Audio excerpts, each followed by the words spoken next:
Assalamualaikum warahmatullahi wabarakatuh. Perkenalkan, saya Iradianti Aisyah, mahasiswi Ilmu Komunikasi Universitas Muhammadiyah Yogyakarta, peserta mata kuliah Metode Penelitian Kualitatif tahun 2022. Pada video kali ini, saya akan menjelaskan materi tentang analisis framing, analisis naratif, dan analisis semiotika. Berikut penjelasannya. Pertama, saya akan menjelaskan tentang analisis framing.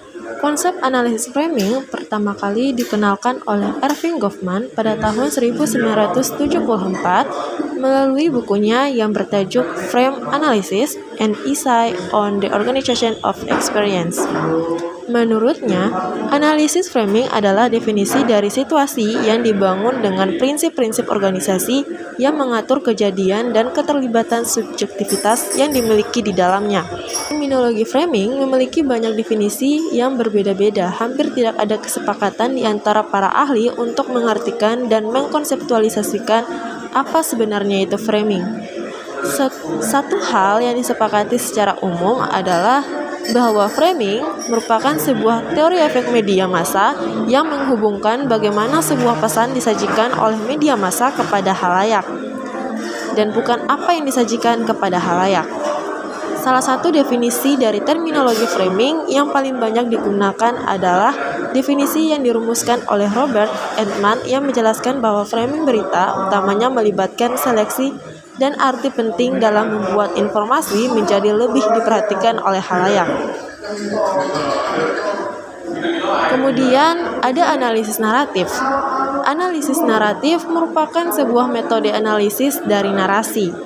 Narasi teks, gambar-gambar, pertunjukan, kejadian, artefak kultural yang menceritakan sebuah kisah. Analisis ini membantu untuk memahami, menganalisis, dan mengevaluasi narasi.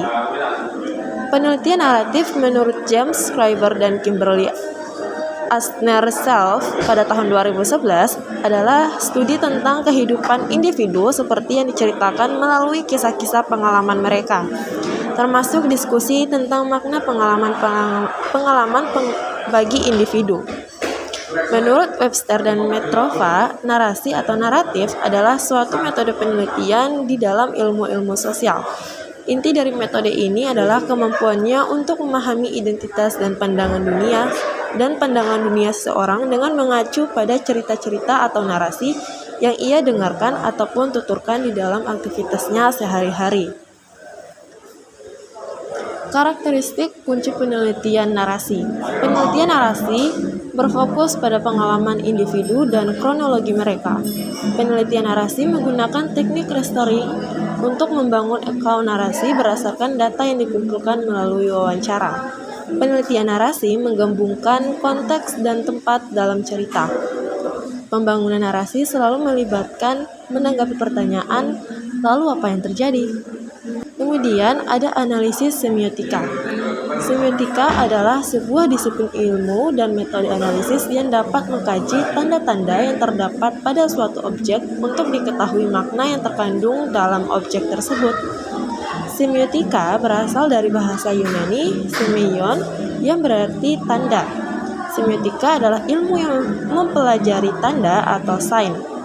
Dalam pandangan Zoe, segala sesuatu yang dapat diamati atau dibuat teramati dapat disebut tanda, dan tanda tidak terbatas pada benda. Semiotika terdiri atas sekumpulan teori tentang bagaimana tanda-tanda merepresentasikan benda, ide, keadaan, situasi, perasaan, kondisi di luar tanda-tanda itu sendiri. Semiotika menjadi salah satu kajian yang bahkan menjadi tradisi dalam teori komunikasi. Tradisi semiotika terdiri atas sekumpulan teori tentang bagaimana tanda-tanda merepresentasikan benda, ide, keadaan, situasi, perasaan, dan kondisi di luar tanda-tanda itu sendiri. Menurut Littlejohn, dalam bukunya Teori Komunikasi Theories of Human Communication edisi 9, semiotika bertujuan untuk mengetahui makna-makna yang terkandung dalam sebuah tanda atau menafsirkan makna tersebut sehingga diketahui bagaimana komunikator mengkonstruksi pesan. Cukup sekian yang dapat saya sampaikan. Terima kasih sudah menyimak video saya. Kurang lebih saya mohon maaf. Wabillahi taufiq wal hidayah. Wassalamualaikum warahmatullahi wabarakatuh.